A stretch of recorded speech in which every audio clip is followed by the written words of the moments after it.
ರಾಜ್ಯದಲ್ಲಿ ದಿನೇ ದಿನೇ ಸರ್ಕಾರಿ ಅಧಿಕಾರಿಗಳ ಆತ್ಮಹತ್ಯೆಯ ಕೇಸ್ಗಳು ಹೆಚ್ಚಾಗ್ತಾ ಇದೆ. ಮೈಸೂರಿನಲ್ಲೂ ಕೂಡ ಈಗ ಬೆಮೆಲ್ ಅಧಿಕಾರಿ ಆತ್ಮಹತ್ಯೆಗೆ ಶರಣಾಗಿದ್ದಾರೆ. ಬೆಮೆಲ್ ಮ್ಯಾನೇಜರ್ ಮೋಹನ್ ಸೂಸೈಡ್ ಮಾಡಿಕೊಂಡಿದ್ದಾರೆ. ಕೆಬಿ ಸಮುದಾಯ ಭವನದ ಬಳಿ ನಡೆದಂತ ಘಟನೆ ಇದು.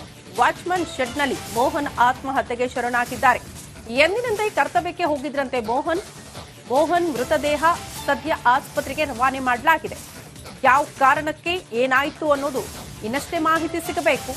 ಆದ್ರೆ ಕೆಲಸಕ್ಕೆ ದಿನನಿತ್ಯ ಹೇಗೆ ಹೋಗ್ತಾ ಇದ್ರು ಹಾಗೆ ಮೋಹನ್ ಹೋಗಿದ್ರು. ಆದ್ರೆ ಕೆಲಸಕ್ಕೆ ಹೋದವರು ವಾಪಸ್ ಬಾರದ ಲೋಕಕ್ಕೆ ಪಯಣ ಬೆಳೆಸಿದ್ದಾರೆ. ಕಾರಣ ಏನು ಅನ್ನೋದೇ ಪ್ರಶ್ನೆ.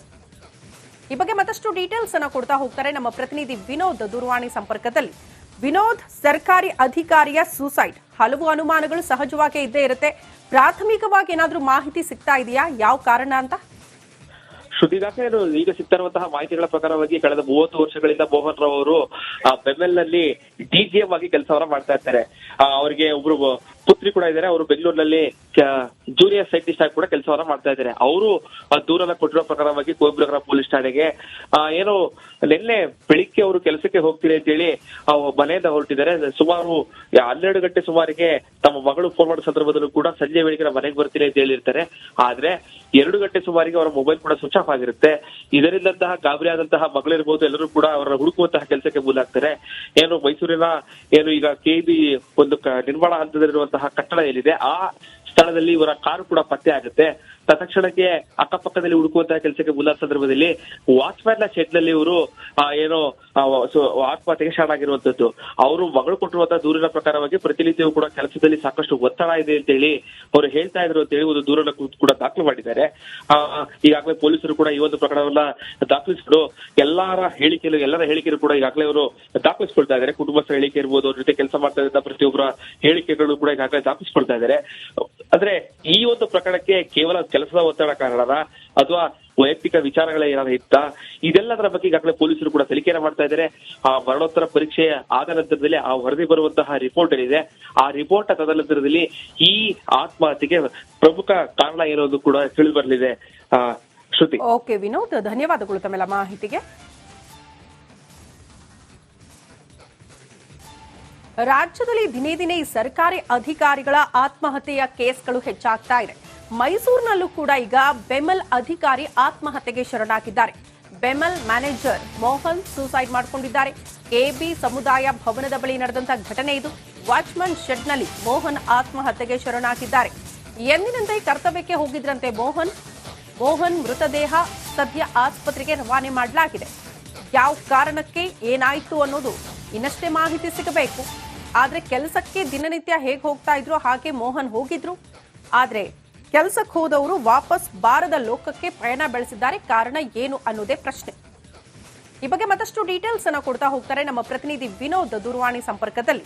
ವಿನೋದ್, ಸರ್ಕಾರಿ ಅಧಿಕಾರಿಯ ಸೂಸೈಡ್, ಹಲವು ಅನುಮಾನಗಳು ಸಹಜವಾಗಿ ಇದ್ದೇ ಇರುತ್ತೆ.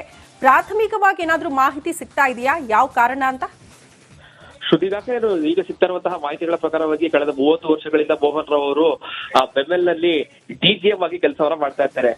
ಅವರಿಗೆ ಒಬ್ರು ಪುತ್ರಿ ಕೂಡ ಇದ್ದಾರೆ. ಅವರು ಬೆಂಗಳೂರಿನಲ್ಲಿ ಜೂನಿಯರ್ ಸೈಂಟಿಸ್ಟ್ ಆಗಿ ಕೂಡ ಕೆಲಸವನ್ನ ಮಾಡ್ತಾ ಇದ್ದಾರೆ. ಅವರು ದೂರನ್ನ ಕೊಟ್ಟಿರೋ ಪ್ರಕಾರವಾಗಿ ಕುವೆಂಪುನಗರ ಪೊಲೀಸ್ ಠಾಣೆಗೆ ಏನು ನಿನ್ನೆ ಬೆಳಿಗ್ಗೆ ಅವರು ಕೆಲಸಕ್ಕೆ ಹೋಗ್ತೀನಿ ಅಂತ ಹೇಳಿ ಮನೆಯಿಂದ ಹೊರಟಿದ್ದಾರೆ. ಸುಮಾರು 12 ಗಂಟೆ ಸುಮಾರಿಗೆ ತಮ್ಮ ಮಗಳು ಫೋನ್ ಮಾಡೋ ಸಂದರ್ಭದಲ್ಲೂ ಕೂಡ ಸಂಜೆ ವೇಳೆಗೆ ಮನೆಗೆ ಬರ್ತೀನಿ ಅಂತ ಹೇಳಿರ್ತಾರೆ. ಆದ್ರೆ 2 ಗಂಟೆ ಸುಮಾರಿಗೆ ಅವರ ಮೊಬೈಲ್ ಕೂಡ ಸ್ವಿಚ್ ಆಫ್ ಆಗಿರುತ್ತೆ. ಇದರಿಂದಂತಹ ಗಾಬರಿ ಆದಂತಹ ಮಗಳಿರ್ಬೋದು ಎಲ್ಲರೂ ಕೂಡ ಅವರ ಹುಡುಕುವಂತಹ ಕೆಲಸಕ್ಕೆ ಮುಂದಾಗ್ತಾರೆ.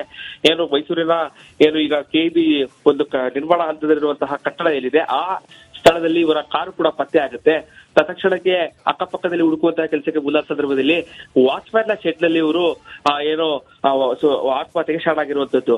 ಅವರು ಮಗಳು ಕೊಟ್ಟಿರುವಂತಹ ದೂರಿನ ಪ್ರಕಾರವಾಗಿ ಪ್ರತಿನಿತ್ಯವೂ ಕೂಡ ಕೆಲಸದಲ್ಲಿ ಸಾಕಷ್ಟು ಒತ್ತಡ ಇದೆ ಅಂತ ಹೇಳಿ ಅವರು ಹೇಳ್ತಾ ಇದ್ರು ಅಂತ ಹೇಳಿ ಒಂದು ದೂರನ್ನ ಕೂಡ ದಾಖಲು ಮಾಡಿದ್ದಾರೆ.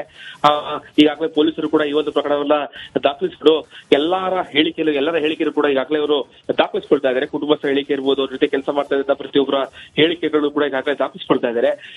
ಅಂದ್ರೆ ಈ ಒಂದು ಪ್ರಕರಣಕ್ಕೆ ಕೇವಲ ಕೆಲಸದ ಒತ್ತಡ ಕಾರಣನ ಅಥವಾ ವೈಯಕ್ತಿಕ ವಿಚಾರಗಳೇ ಏನಾದ್ರು ಇತ್ತ, ಇದೆಲ್ಲದರ ಬಗ್ಗೆ ಈಗಾಗಲೇ ಪೊಲೀಸರು ಕೂಡ ತನಿಖೆಯನ್ನು ಮಾಡ್ತಾ ಇದ್ದಾರೆ. ಆ ಮರಣೋತ್ತರ ಪರೀಕ್ಷೆ ಆದ ನಂತರದಲ್ಲಿ ಆ ವರದಿ ಬರುವಂತಹ ರಿಪೋರ್ಟ್ ಏನಿದೆ ಆ ರಿಪೋರ್ಟ್ ತದನಂತರದಲ್ಲಿ ಈ ಆತ್ಮಹತ್ಯೆಗೆ ಪ್ರಮುಖ ಕಾರಣ ಏನೋದು ಕೂಡ ತಿಳಿದು ಬರಲಿದೆ. ಶ್ರುತಿ. ಓಕೆ ವಿನೋದ್, ಧನ್ಯವಾದಗಳು ತಮ್ಮೆಲ್ಲ ಮಾಹಿತಿಗೆ. ರಾಜ್ಯದಲ್ಲಿ ದಿನೇ ದಿನೇ ಈ ಸರ್ಕಾರಿ ಅಧಿಕಾರಿಗಳ ಆತ್ಮಹತ್ಯೆಯ ಕೇಸ್ಗಳು ಹೆಚ್ಚಾಗ್ತಾ ಇದೆ. ಮೈಸೂರಿನಲ್ಲೂ ಕೂಡ ಈಗ ಬೆಮೆಲ್ ಅಧಿಕಾರಿ ಆತ್ಮಹತ್ಯೆಗೆ ಶರಣಾಗಿದ್ದಾರೆ. ಬೆಮೆಲ್ ಮ್ಯಾನೇಜರ್ ಮೋಹನ್ ಸೂಸೈಡ್ ಮಾಡಿಕೊಂಡಿದ್ದಾರೆ. ಕೆಬಿ ಸಮುದಾಯ ಭವನದ ಬಳಿ ನಡೆದಂತಹ ಘಟನೆ ಇದು. ವಾಚ್ಮನ್ ಶೆಡ್ನಲ್ಲಿ ಮೋಹನ್ ಆತ್ಮಹತ್ಯೆಗೆ ಶರಣಾಗಿದ್ದಾರೆ. ಎಂದಿನಂತೆ ಕರ್ತವ್ಯಕ್ಕೆ ಹೋಗಿದ್ರಂತೆ ಮೋಹನ್ ಮೃತದೇಹ ಸದ್ಯ ಆಸ್ಪತ್ರೆಗೆ ರವಾನೆ ಮಾಡಲಾಗಿದೆ. ಯಾವ ಕಾರಣಕ್ಕೆ ಏನಾಯ್ತು ಅನ್ನೋದು ಇನ್ನಷ್ಟೇ ಮಾಹಿತಿ ಸಿಗಬೇಕು. ಆದ್ರೆ ಕೆಲಸಕ್ಕೆ ದಿನನಿತ್ಯ ಹೇಗೆ ಹೋಗ್ತಾ ಇದ್ರು ಹಾಗೆ ಮೋಹನ್ ಹೋಗಿದ್ರು. ಆದ್ರೆ ಕೆಲಸಕ್ಕೆ ಹೋದವರು ವಾಪಸ್ ಬಾರದ ಲೋಕಕ್ಕೆ ಪಯಣ ಬೆಳೆಸಿದ್ದಾರೆ. ಕಾರಣ ಏನು ಅನ್ನೋದೇ ಪ್ರಶ್ನೆ. ಈ ಬಗ್ಗೆ ಮತ್ತಷ್ಟು ಡೀಟೇಲ್ಸ್ ಅನ್ನ ಕೊಡ್ತಾ ಹೋಗ್ತಾರೆ ನಮ್ಮ ಪ್ರತಿನಿಧಿ ವಿನೋದ್ ದೂರವಾಣಿ ಸಂಪರ್ಕದಲ್ಲಿ. ವಿನೋದ್, ಸರ್ಕಾರಿ ಅಧಿಕಾರಿಯ ಸೂಸೈಡ್, ಹಲವು ಅನುಮಾನಗಳು ಸಹಜವಾಗಿ ಇದ್ದೇ ಇರುತ್ತೆ. ಪ್ರಾಥಮಿಕವಾಗಿ ಏನಾದ್ರೂ ಮಾಹಿತಿ ಸಿಗ್ತಾ ಇದೆಯಾ ಯಾವ ಕಾರಣ ಅಂತ? ಶ್ರುತಿದಾಖಲೆ ಈಗ ಸಿಗ್ತಾ ಇರುವಂತಹ ಮಾಹಿತಿಗಳ ಪ್ರಕಾರವಾಗಿ ಕಳೆದ 30 ವರ್ಷಗಳಿಂದ ಮೋಹನ್ ರಾವ್ ಅವರು ಬೆಮೆಲ್ ನಲ್ಲಿ ಡಿಜಿಎಂ ಆಗಿ ಕೆಲಸವನ್ನ ಮಾಡ್ತಾ ಇರ್ತಾರೆ. ಅವರಿಗೆ ಒಬ್ರು ಪುತ್ರಿ ಕೂಡ ಇದ್ದಾರೆ. ಅವರು ಬೆಂಗಳೂರಿನಲ್ಲಿ ಜೂನಿಯರ್ ಸೈಂಟಿಸ್ಟ್ ಆಗಿ ಕೂಡ ಕೆಲಸವನ್ನ ಮಾಡ್ತಾ ಇದ್ದಾರೆ. ಅವರು ದೂರನ್ನ ಕೊಟ್ಟಿರೋ ಪ್ರಕಾರವಾಗಿ ಕುವೆಂಪುನಗರ ಪೊಲೀಸ್ ಠಾಣೆಗೆ ಏನು ನಿನ್ನೆ ಬೆಳಿಗ್ಗೆ ಅವರು ಕೆಲಸಕ್ಕೆ ಹೋಗ್ತೀರಿ ಅಂತ ಹೇಳಿ ಮನೆಯಿಂದ ಹೊರಟಿದ್ದಾರೆ. ಸುಮಾರು 12 ಗಂಟೆ ಸುಮಾರಿಗೆ ತಮ್ಮ ಮಗಳು ಫೋನ್ ಮಾಡೋ ಸಂದರ್ಭದಲ್ಲೂ ಕೂಡ ಸಂಜೆ ವೇಳೆಗೆ ಮನೆಗೆ ಬರ್ತೀನಿ ಅಂತ ಹೇಳಿರ್ತಾರೆ. ಆದ್ರೆ 2 ಗಂಟೆ ಸುಮಾರಿಗೆ ಅವರ ಮೊಬೈಲ್ ಕೂಡ ಸ್ವಿಚ್ ಆಫ್ ಆಗಿರುತ್ತೆ. ಇದರಿಂದಂತಹ ಗಾಬರಿ ಆದಂತಹ ಮಗಳಿರ್ಬೋದು ಎಲ್ಲರೂ ಕೂಡ ಅವರ ಹುಡುಕುವಂತಹ ಕೆಲಸಕ್ಕೆ ಮುಂದಾಗ್ತಾರೆ. ಏನು ಮೈಸೂರಿನ ಏನು ಈಗ ಕೆಬಿ ಒಂದು ನಿರ್ಮಾಣ ಹಂತದಲ್ಲಿರುವಂತಹ ಕಟ್ಟಡ ಏನಿದೆ ಆ ಸ್ಥಳದಲ್ಲಿ ಇವರ ಕಾರು ಕೂಡ ಪತ್ತೆ ಆಗುತ್ತೆ. ತತ್ಕ್ಷಣಕ್ಕೆ ಅಕ್ಕಪಕ್ಕದಲ್ಲಿ ಹುಡುಕುವಂತಹ ಕೆಲಸಕ್ಕೆ ಮುಂದಾದ ಸಂದರ್ಭದಲ್ಲಿ ವಾಚ್ಮ್ಯಾನ್ ನ ಶೆಡ್ ನಲ್ಲಿ ಇವರು ಏನೋ ಆತ್ಮಹತ್ಯೆಗೆ ಶರಣಾಗಿರುವಂತದ್ದು. ಅವರು ಮಗಳು ಕೊಟ್ಟಿರುವಂತಹ ದೂರಿನ ಪ್ರಕಾರವಾಗಿ ಪ್ರತಿನಿತ್ಯವೂ ಕೂಡ ಕೆಲಸದಲ್ಲಿ ಸಾಕಷ್ಟು ಒತ್ತಡ ಇದೆ ಅಂತ ಹೇಳಿ ಅವರು ಹೇಳ್ತಾ ಇದ್ರು ಅಂತ ಹೇಳಿ ಒಂದು ದೂರನ್ನ ಕೂಡ ದಾಖಲು ಮಾಡಿದ್ದಾರೆ. ಈಗಾಗಲೇ ಪೊಲೀಸರು ಕೂಡ ಈ ಒಂದು ಪ್ರಕರಣವನ್ನ ದಾಖಲಿಸಿದ್ರು. ಎಲ್ಲರ ಹೇಳಿಕೆಗಳು ಕೂಡ ಈಗಾಗಲೇ ಅವರು ದಾಖಲಿಸಿಕೊಳ್ತಾ ಇದ್ದಾರೆ. ಕುಟುಂಬಸ್ಥರ ಹೇಳಿಕೆ ಇರ್ಬೋದು, ಅವ್ರ ಜೊತೆ ಕೆಲಸ ಮಾಡ್ತಾ ಇದ್ದ ಪ್ರತಿಯೊಬ್ಬರ ಹೇಳಿಕೆಗಳು ಕೂಡ ಈಗಾಗಲೇ ದಾಖಲಿಸಿಕೊಳ್ತಾ ಇದ್ದಾರೆ. ಅಂದ್ರೆ ಈ ಒಂದು ಪ್ರಕರಣಕ್ಕೆ ಕೇವಲ ಕೆಲಸದ ಒತ್ತಡ ಕಾರಣನ ಅಥವಾ ವೈಯಕ್ತಿಕ ವಿಚಾರಗಳ ಏನಾದ್ರು ಇತ್ತ, ಇದೆಲ್ಲದರ ಬಗ್ಗೆ ಈಗಾಗಲೇ ಪೊಲೀಸರು ಕೂಡ ತನಿಖೆಯನ್ನು ಮಾಡ್ತಾ ಇದ್ದಾರೆ. ಆ ಮರಣೋತ್ತರ ಪರೀಕ್ಷೆ ಆದ ನಂತರದಲ್ಲಿ ಆ ವರದಿ ಬರುವಂತಹ ರಿಪೋರ್ಟ್ ಏನಿದೆ ಆ ರಿಪೋರ್ಟ್ ತದನಂತರದಲ್ಲಿ ಈ ಆತ್ಮಹತ್ಯೆಗೆ ಪ್ರಮುಖ ಕಾರಣ ಏನೋದು ಕೂಡ ತಿಳಿದು ಬರಲಿದೆ. ಶ್ರುತಿ. ಓಕೆ ವಿನೋದ್, ಧನ್ಯವಾದಗಳು ತಮ್ಮೆಲ್ಲ ಮಾಹಿತಿಗೆ.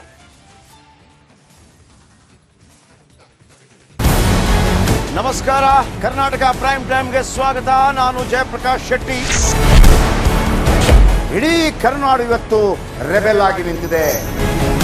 ಈ ಹಗರಣಗಳನ್ನು ಸದನದಲ್ಲಿ ಪ್ರಸ್ತಾಪ ಮಾಡಲು ಕೂಡ ಕಾಂಗ್ರೆಸ್ ಹಿಂದೇಟು ಹಾಕಿದ್ದೇಕೆ? ನಿಮ್ಗೆ ಸಂಬಳ ಅದಕ್ಕೆ, ನಿಮಗೆ ವಾಹನ ಅದಕ್ಕೆ, ನಿಮಗೆ ವೆಪನ್ ಅದಕ್ಕೆ, ನೀವು ಅದನ್ನು ಸರಿ ಇಡಬೇಕಾಗಿತ್ತು. ನೀವು ವಿದ್ಯುತ್ ಬರ ಇದೆ ಅಂತ ಹೇಳ್ತಾ ಇದ್ದೀರಿ. ಎಲ್ಲಿ ಬರ ಇದೆ ನೀವು ಹೇಳಬೇಕು. ಪಾಕಿಸ್ತಾನ್ ಆಕ್ಯುಪೈಡ್ ಕಾಶ್ಮೀರ್ ಅದು ಎಂದೆಂದಿಗೂ ನಮ್ಮದು. 40 ಮೆಷಿನ್ಗಳು ತಂದಿತ್ತು ನೋಟ್ ಎಣಿಸುವುದಕ್ಕೆ, ಅದೇ ಹಾಳಾಯಿತು. ಮಥುರಾದ ಗಲಾಟೆ ಇದೆಯಲ್ಲ, ಅದು ಸ್ಥಳೀಯವಾಗಿ ಕೂತು ಪರಿಹರಿಸಬಹುದಾದಂಥ ಕಾನೂನಿದೆ. ಗ್ಯಾರಂಟಿ ಯೋಜನೆಯಿಂದ ನಷ್ಟ ಆಗಿದೆ, ಲಾಭ ಆಗಿದೆ, ದಯವಿಟ್ಟು ಹೇಳಿ. Dawood Ibrahim most wanted criminal ಯಾವಾಗಾದ ಅಂದ್ರೆ ಇಲ್ಲಿ ತನಕ ಭಾರತ ದೇಶದಲ್ಲಿ ಓರ್ವ ದಲಿತ ಪ್ರಧಾನಿಯಾದಂಥ ಇತಿಹಾಸವೇ ಇಲ್ಲ. ರಿಪಬ್ಲಿಕ್ ವರ್ಲ್ಡ್ ಆಪ್ ಇದು ಕೇವಲ ಅಪ್ಲಿಕೇಶನ್ ಅಲ್ಲ, ಸಮಗ್ರ ಸುದ್ದಿಗಳ ಸಂಪರ್ಕ ಮಾರ್ಗಕ್ಕೆ ಕ್ರಾಂತಿಕಾರಿ ಬದಲಾವಣೆ. ರಿಪಬ್ಲಿಕ್ ವರ್ಲ್ಡ್ ಆಪ್ ಕೇವಲ ಸುದ್ದಿ ಅಪ್ಲಿಕೇಶನ್ ಅನ್ನ ಪರಿಚಯ ಮಾಡ್ತಾ ಇಲ್ಲ, ಬದಲಾಗಿ ಡಿಜಿಟಲ್ ಸುದ್ದಿ ಬಳಕೆಯ ಹೊಸ ಯುಗಕ್ಕೆ ನಾಂದಿ ಹಾಡ್ತಾ ಇದೆ. ಇದೊಂದು ಬ್ರೇಕಿಂಗ್ ನ್ಯೂಸ್, ಪ್ರಭಾವಶಾಲಿ ಕಾರ್ಯಕ್ರಮಗಳಿಗೆ ಗಟ್ಟಿಯಾದ ವೇದಿಕೆ. ರಿಪಬ್ಲಿಕ್ ವರ್ಲ್ಡ್ ಅಪ್ಲಿಕೇಶನ್ ಈಗ ಲೈವ್ ಆಗಿದೆ. ಗೂಗಲ್ ಪ್ಲೇ ಸ್ಟೋರ್ ಮತ್ತು ಆಪಲ್ ಆಪ್ ಸ್ಟೋರ್ ಎರಡರಲ್ಲೂ ಲಭ್ಯವಿದೆ. ಈಗಲೇ ಡೌನ್ಲೋಡ್ ಮಾಡಿ.